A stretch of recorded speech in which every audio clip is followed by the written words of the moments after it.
Vous êtes en PSA depuis combien de temps? Moi, ça faisait 20 ans en gros, 19 ans en pleine d'ancienneté. Et votre poste de travail, c'était quoi? J'étais en mécanique, technicien d'atelier. Et vous alors donc? Ben moi ça fait 2 ans que je suis là et on était en bureau d'études. Voilà. Donc alors, ça fait quel effet de rentrer dans une entreprise qui va peut-être se terminer? Bah c'est pas... Non, c'est pas votre première expérience professionnelle, c'est ça? Si. Ah oui, d'accord. Voilà. Donc Après, Ça motive, hein. bah c'est navrant parce que c'était une entreprise qui a quand même du potentiel et on y était bien tous quoi.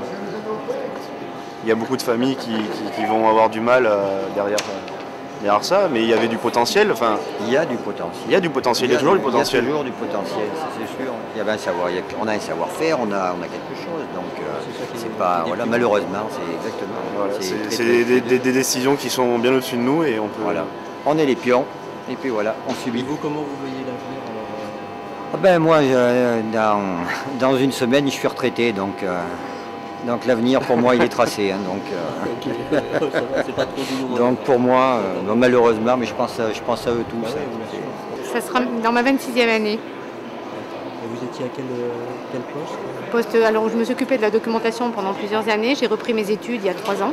Et là, j'étais à la qualité. Donc là, comment vous vivez ces moments-là? Bah, très mal, d'autant plus qu'il y a plein de facteurs qui sont rentrés en jeu. Il n'y a pas uniquement le facteur économique, hein, ça c'est clair. Hein.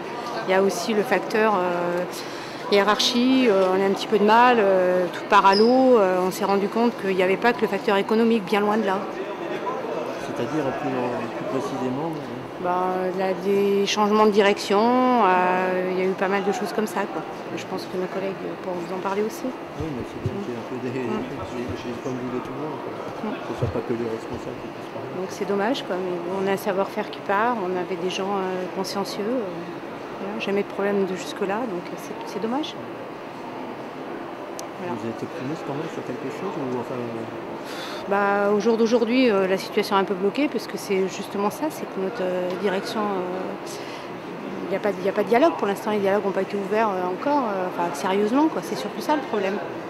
Mais ça fait rien, on est motivés, on tiendra et on lâchera pas, ça c'est clair. Mais surtout pour les jeunes qui sont derrière, parce qu'eux ont encore plus besoin de nous. Hein. Tout ce qui est plan de formation, choses comme ça, il faut penser à eux surtout. Hein. Mais vous aussi, parce qu'après un reclassement ou quelque chose comme ça, c'est pas évident. Oui, tout à fait, mais nous on sait que de toute façon, à nos âges, on va vivoter jusqu'à la fin, hein. Ça c'est clair, hein, par rapport à eux. Hein. Donc les jeunes, il faut vraiment mettre un maximum. Hein.